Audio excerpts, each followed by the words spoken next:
time to rank all 15 Spider-Man related projects ranked from my least favorite to my favorite.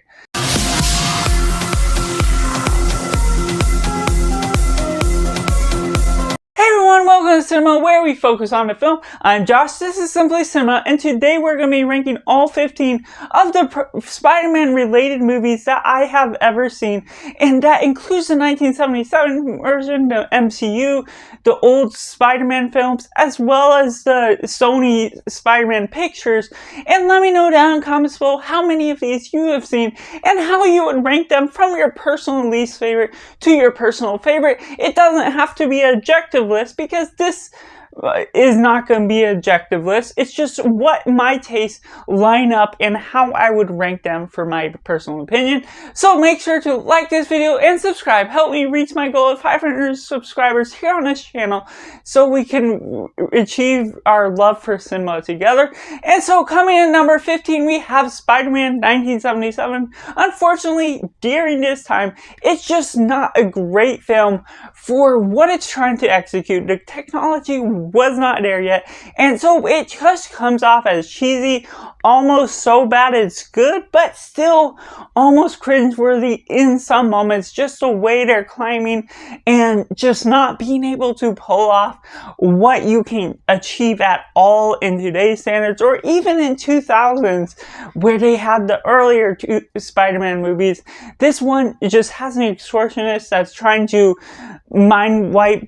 people into mass murder, and so it's just the way they do that, it's just not too clever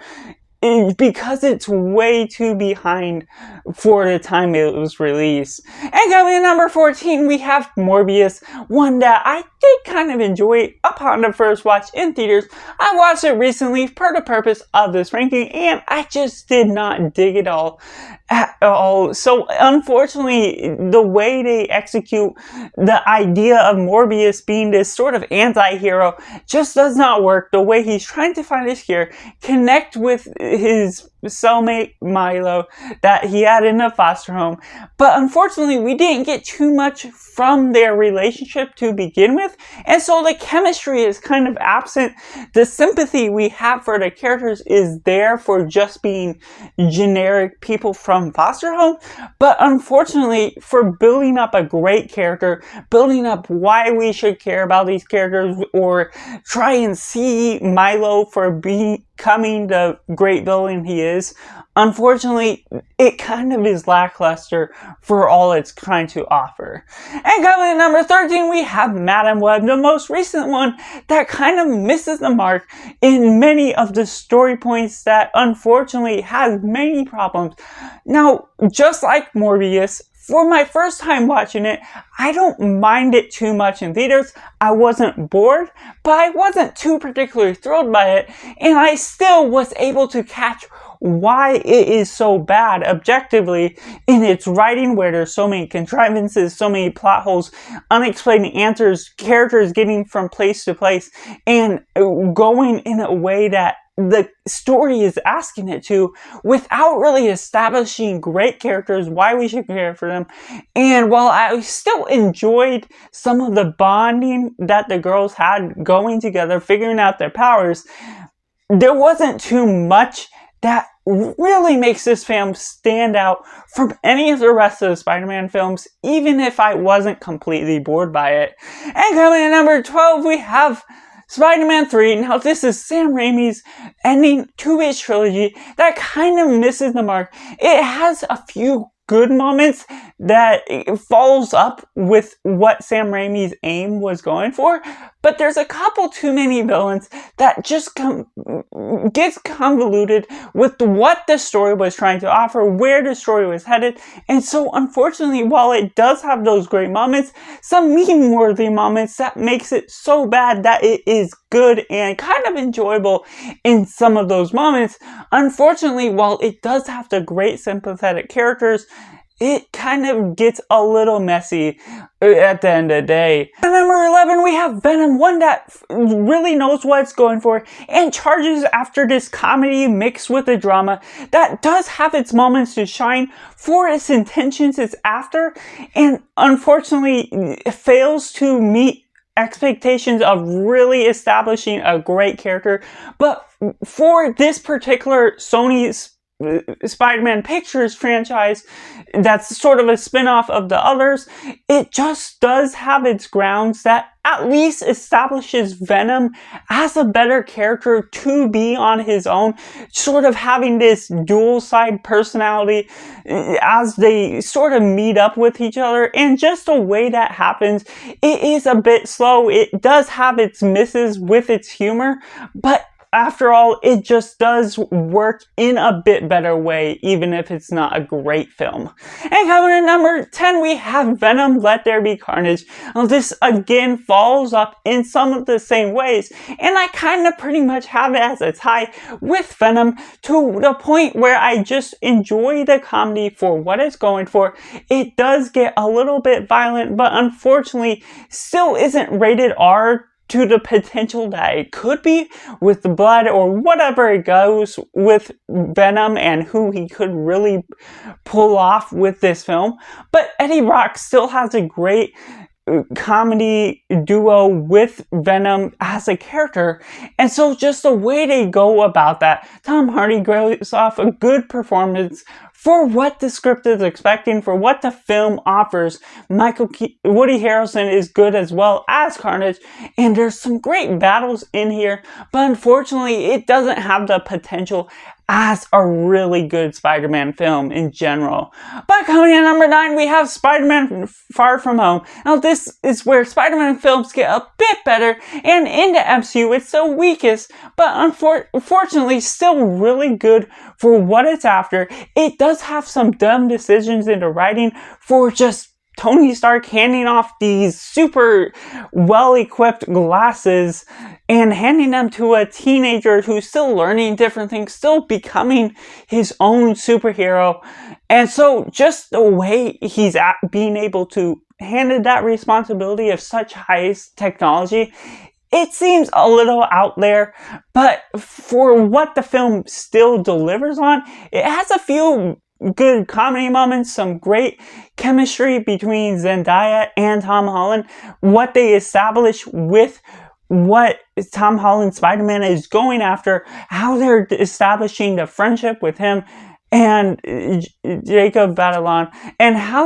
what they're doing with that, and then also adding Mysterio to be one of the better MCU villains, at least still connected with Tony Stark. Just the way they follow up with Endgame is just at least a satisfactory conclusion to what they're going for with the first half of the MCU franchise until we got into Phase 4. And just what they do with that is still good and has a good fun moment for what it is, even if it isn't the best. And coming in number 8, we have Spider-Man Homecoming. Now this is a great introduction to the MCU Spider-Man. Tom Holland did great. It does have a few misses along the ways as they're trying to set up the character, but I do kind of enjoy that they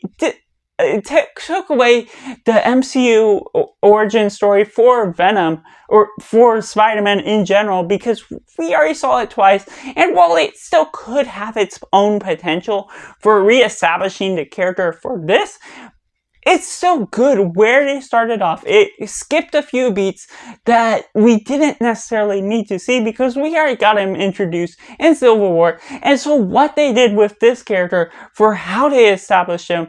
is really good for how well the flow the story took on. And coming in number 7, we have Spider-Man 2. Now this is a great sequel to Sam Raimi's Spider-Man that really establishes where they're going with the character, going a bit further, going into new grounds with how they're raising him as he's going out of high school and onto his own job, on his own places. Great memes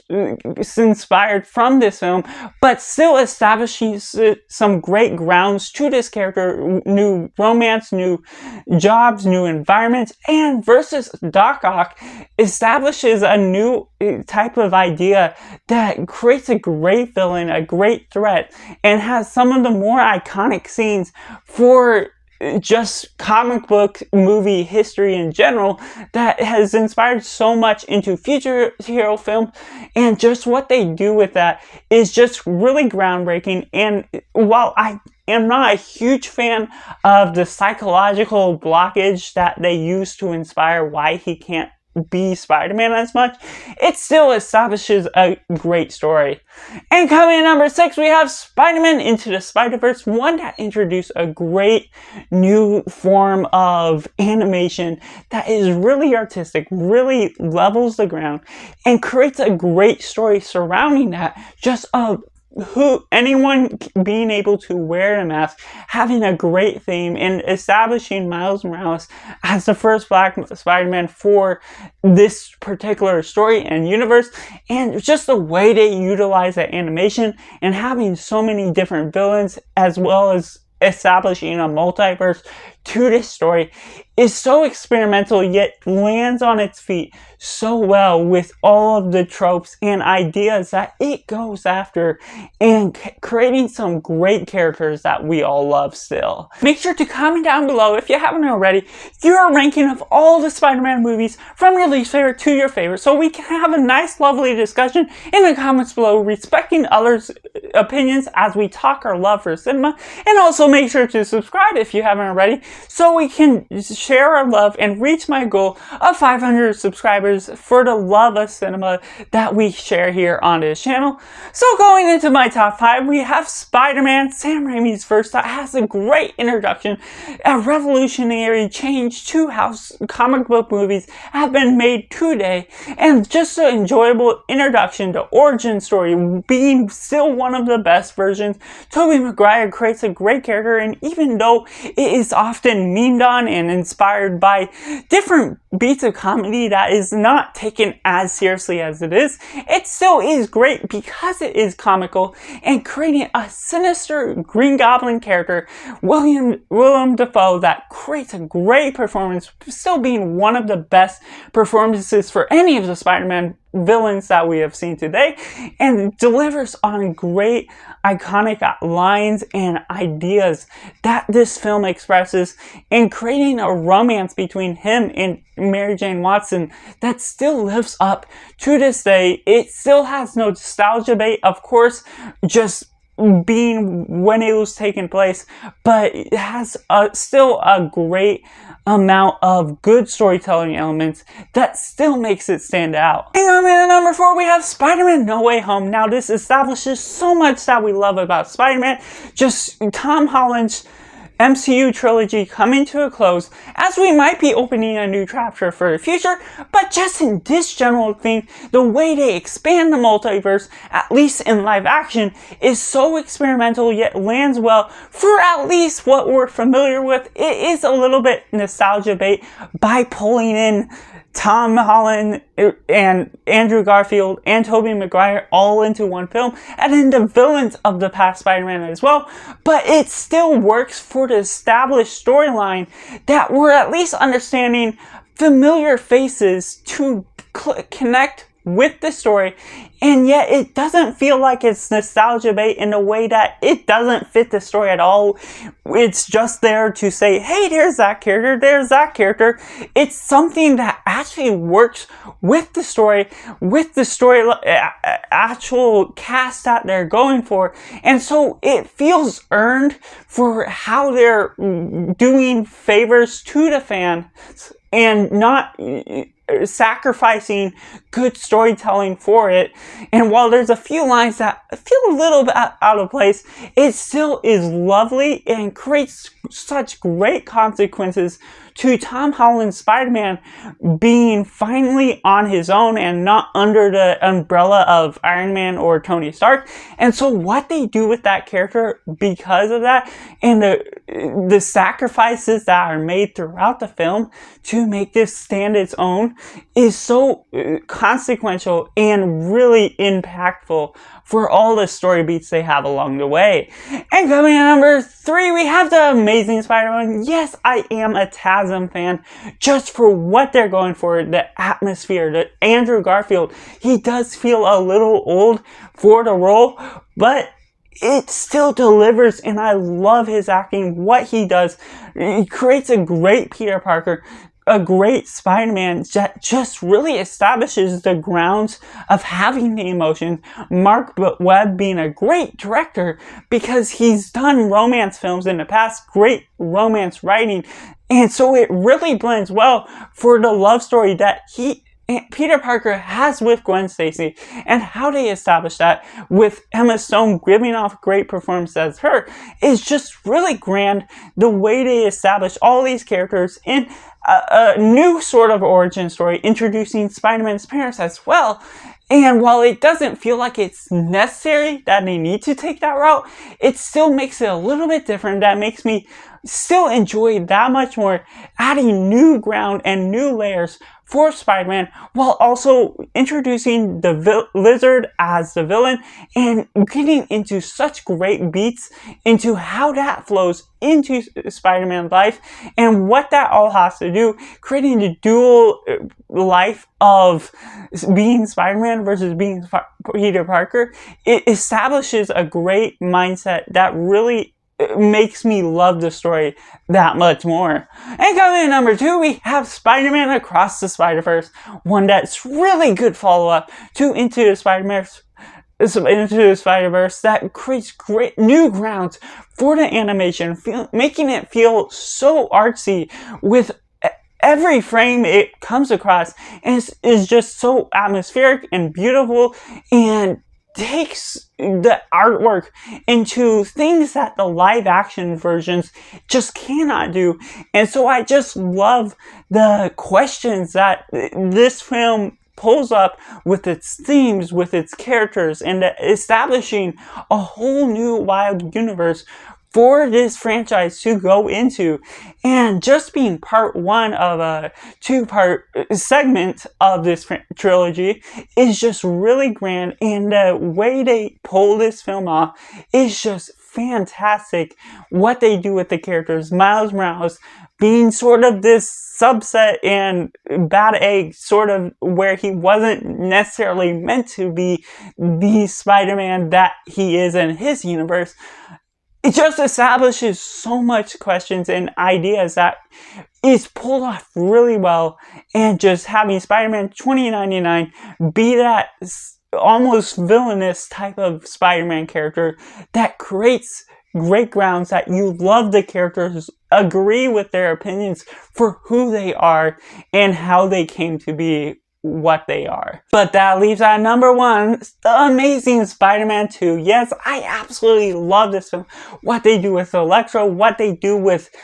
Peter Parker and Gwen Stacy's relationship, how they follow up with the first film, how they establish new grounds for what they're going for, and then also inserting the Green Goblin, Harry Osborn, as friends with Peter Parker, and the dynamic that comes throughout that, the establishment of new plot lines that creates still a great charisma and great excitement, great visuals to this film, is stunning and stands out so well with great camera work. The ideas that are flowing throughout this film work so well for me, makes me love this film not only for its way it connects with me, but also for its writing, the dynamic relationships throughout how different characters connect. It just wins me over at the end of the day. And so that's just all 15 Spider-Man films that I have seen, ranked from my least favorite to my favorite, and I'd love to see you continue the discussion down in the comments below. What are your favorite Spider-Man films, and where does Madam Web land among them? So that's just all. Make sure to like this video, subscribe, help me reach my goal of 500 subscribers here on this channel, and do yourself a favor and go watch a movie.